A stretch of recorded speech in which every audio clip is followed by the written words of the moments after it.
Well, joining us now on This Is the Day is Anthony D'Ambrosio. He's the writer and director of a new film about the life of martyr St. Maximillian Kolbe called Triumph of the Heart.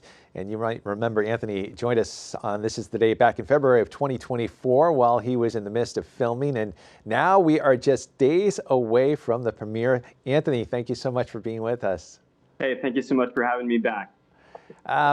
Maybe if you could fill in the gap between February 2024 and now and the process. I know it's a long process with the filming and with gathering funds and all that, but talk about what your feelings are like going on right now. I mean, I could not be more excited, more grateful, more humbled by the reception of what we've made.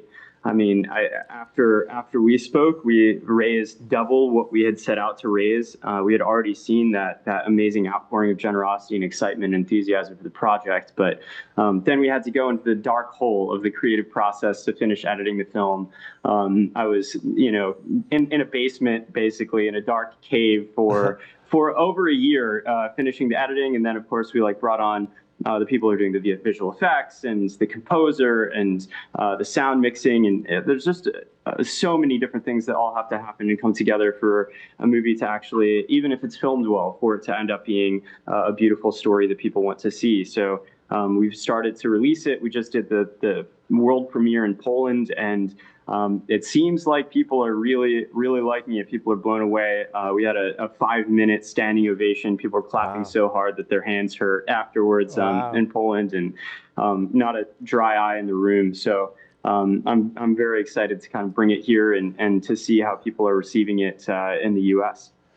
And many people know St. Maximillian Kolbe for taking the place of another man in a starvation bunker. So maybe you could explain why St. Maximillian Kolbe is also considered the patron saint of media, which is interesting.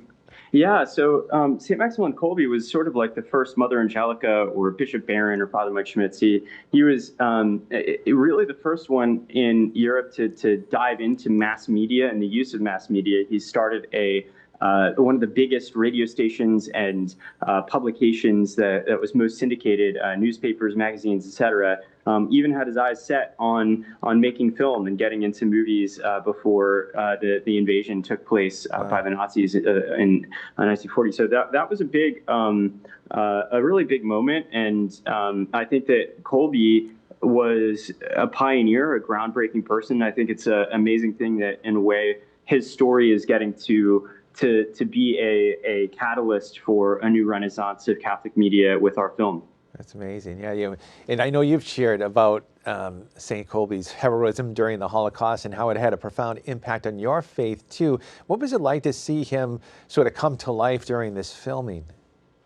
Well, it was one of the most, I would say, I was deeply, deeply humbled by that experience, because it felt like the veil between heaven and earth when we were filming had become so thin that we could reach out and touch heaven. And so many moments when we were filming a scene, it felt like God's presence was so heavy on set that we almost wanted to take our shoes off. That image of the burning bush, the sense of God's presence was so thick, we're not worthy to even stand here. I think when we were in that cell every morning, we gathered the entire cast and crew together and we prayed and entered into the space as if it was a retreat or as an Ignatian exercise of meditation or Lectio Divina. And the actors themselves were the icons that were portraying these moments of Kolbe's sanctity really being brought forward. So to be able to see that, it was healing. I think everybody experienced God touching them and moving in their lives in some profound way. We often found people outside who had been watching the scenes on the monitor, huddled up, praying over each other in tears because of what they were seeing. So it was a very profound experience to be on set and to see God moving and to see the story of Kolbe really coming to life before our eyes. And I know you mentioned the reaction from the crowd in Poland to see the film, but what was it like filming in Poland itself, and what was it like there in the community reacting while you were filming in the area? Well, that's a really fun question. I think the Polish people are very starstruck by Americans. They just love Americans and are so mystified and surprised that Americans are coming out to make a movie about their hometown hero. I don't think that they've really grappled with how widespread the devotion of Kolbe has become to them. He's still sort of a local bloke. And so they were very, very fascinated by our production. And while we were out there, every question was like, "What is it? Why does an American come out to make a Polish movie? What is happening here?" And I think for us, we were just the Polish hospitality to sort of bring us in to show us the Polish culture. It made the movie so much more lifelike, more realistic, more like fleshy. I think that St. Maximilian Kolbe was a Catholic, but he was a Polish Catholic man.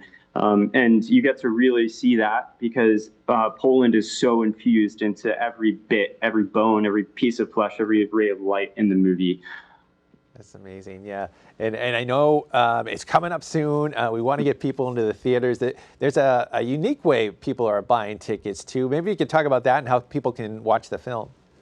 Yeah, so by the time this is airing, the way that people will be able to watch the film will be just kind of the normal way that people buy tickets, looking up show times at their local theaters, seeing if it's there. But this last phase of the project's marketing has been really driven by just Catholic mom and dads and Bible studies and Knights of Columbus who saw that this movie needed somebody to bring it to their local community. And if somebody has done that, they crowdfunded a campaign, they got a bunch of people to buy tickets to it, and they bought out a theater. And usually what that means is that we establish a beachhead in that city where people can then buy tickets to other screenings after that.